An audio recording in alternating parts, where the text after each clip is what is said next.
Everybody understands that you might have to join the military and have to have the option or even the opportunity to take someone's life. Now, it appears, according to some news articles out there, that there is somebody that is going out there specifically to be trained to kill, and it is in line with a lot of the stuff that we saw in 2021 that I think is important to highlight. Military.com cites here and across other social medias as well and says, soldier who said he wanted combat experience to kill Black people booted after FBI probe. To give context to this, if you guys forget anything of 2020, 2021 area of our timeline here, it is the fact that the military was made to stand down and do what we were known as extremism training. And this covered primarily, from what a lot of people were saying in their feedback on this, was white supremacy topics. And, you know, there's controversy about that. And it was, I guess, apparent or known that there were these factions of supremacy that were coming through the ranks or purposely using the military, and that they needed to be weeded out, and they were showing the signs, symptoms, all those things of these types of groups. The article says, as a former paratrooper with the 82nd Airborne Division who has been arrested, said he enlisted to become more proficient at killing Black people and made overt references to white supremacy. Specialist Killian Ryan was taken into custody August 26th on a charge related to lying on his secret security clearance and was kicked out of the Army the same day. According to the service, an investigation by the FBI Joint Terrorism Task Force discovered ties to white nationalism and threats to violence against minorities on social media accounts, according to court records. Before anybody, wants to join the military and say, let me join to get all this training, if you talk to a lot of people that are in the military, they're not even shooting on a regular basis. Unless you're infantry or some kind of security, or maybe like a chaplain assistant, like a Navy or religious program specialist that has to guard somebody, usually you're not going to see annual proficiency requirements, or unless you have some kind of watch or, duty that requires you to have that. So I think this overall understanding or thought process that you're going to be all tactical and cool like Call of Duty is very low, and the skills that you would get probably from the military is a basic fundamental standard that you're going to see, versus if you just went out and maybe did some proficiency with some kind of course at your local, shooting range, or something that somebody has set up maybe in your local state area that can actually talk you through and do one-on-one training and actually give you a lot more reps. And maybe it's going to cost a little bit of money, but you're not going to have to worry about, will you have the chance to shoot? How many times will you get to go through it? Because you're not on borrowed time and borrowed money. You're going to do it on your own and get your own training. I'm just putting that out there. Like, it's crazy. These people would spend so much time to get so little benefit, I would say, out of this, as many people in the military don't get that much experience with weapons and tactics. He said on a social media post, I serve for combat experience, so I'm more proficient in killing N-words, Ryan wrote in one social media post on May 27th, 2021. Wow, a little blunt there, way to not put up a red flag for everyone to annotate one of the symptoms or signs that we saw that was discussed about. That comment was posted roughly 2 weeks after he enlisted in the Army. Was this for boot camp, or was this like when the timeline's not making sense here, but I'm assuming, boot camp time frame, maybe. His personal email address at the time was NazisAce1488, a reference to Adolf Hitler and American white supremacy. And I'll be honest with you, with all the training that happened last year, the year before, I'm blurring those lines together here, this number had no relevance to me until this article, where I'm like, oh, that would have maybe been an even bigger red flag to understand this. But the 1488 actually has a significant meaning to this group. So 1488 is a combination of two popular white supremacist numeric symbols. The first symbol is 14, which is shorthand for the 14-word slogan, we must secure the existence of our people and future for white children. No idea that was a thing. And then the second is 88, which stands for Hail Hitler, H being the eighth letter of the alphabet. So now you know, and you are a little bit more culturally and socially aware. Also, can we say, like, how can you not be caught the easiest? Like, you would think these people that are so wanting to get into their field of expertise would understand it's not just about proficiency in this way,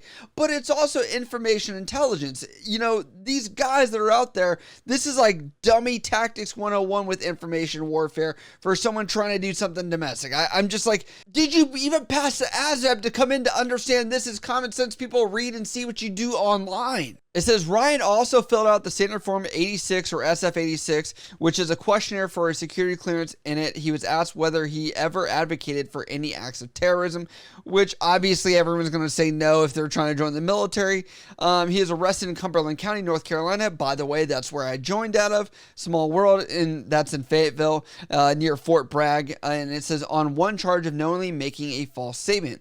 The social media post and his email handle, which includes a common white supremacy symbol 1480 or red flags. Yes. I like how out of all of this, the only thing that they were able to like finally bring him in on was lying about this application, and that's how they got him in and actually did any kind of legal action towards him. And I have some more thoughts before we move forward, and it's this guy, Ryan, is honestly somebody that I assume was already kind of a bad apple because it looks like he had past issues that were dealing with behavior and professionalism and things like that. So it's not a rare sight, and I think people are already linking towards this. Maybe this was just the nail in the coffin to actually get him out. It says Ryan was separated from the Army immediately following his arrest, according to a service spokesperson. Two sources with direct knowledge of the situation says he is kicked out due to at least 2 incidents of driving under the influence of alcohol or DUI. 2 instances? Usually if you're like a junior person so early in your career in this regard, having even one DUI is going to be the thing that's going to kick you out if you're this early in your career and you're probably having issues. So like I said, this just lingers. If he had 2, they gave him more than enough rope to hang himself with, and he did way more than that. It says, however, soldiers typically aren't immediately dismissed for alcohol incidents, and the drunk driving was the easiest way to quickly remove Ryan, along with that lying about a statement. But says, according to one of the sources who spoke on condition of anonymity because they were unauthorized to speak to the press, says it is unclear if the chain of command was aware of his ties to extremism ahead of his discharge. Ryan went to basic training in May 2020 and was eventually stationed at Fort Bragg in December 2021. He had no deployments. I have to say, thank God he was not deployed at any time during this, because God forbid he would have been with somebody that was a different race or different ethnicity or whatever else that he didn't agree with, or maybe even just assumed about. And I can speak personally to that because I actually did have a friend that was in the Army I went to high school with. That friendly fire guy went off, pew pew, brain, had a plate, all these other things. It was very insane and sad that someone deployed to Iraq and got injured, not even by the enemy. So these are or could be real threats that are out there. Also, can we discuss the fact that he already had a pretty good base knowledge if he made it to his first command, being able to make it through boot camp and AIT or whatever training he had to go through. So he left with something, right? And probably got some good knowledge, moving forward with it. And, to be honest, not many people are deploying anyway, so the knowledge or proficiency someone would have gained to get to that position probably wasn't going to happen, as we've seen a downturn, especially as you guys may have seen that the service medal for national defense has actually been removed as far as, I believe, December of this year, which is going to be a change as we're moving to a more peacetime component. The investigation uncovering the white nationalism ties between the Ryans claims to have no relationship with his father, a convicted felon with a history of drug charges and auto theft. However, a probe into his social media activity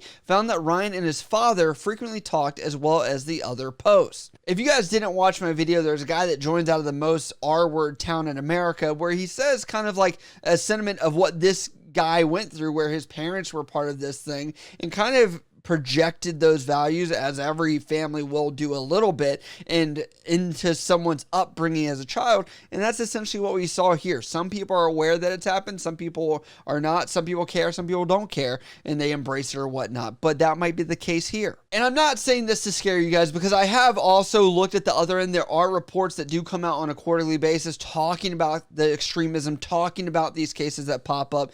And I believe the last report I saw showed about 22 22 or 21 cases that were there in that quarter, with only one of them substantiated.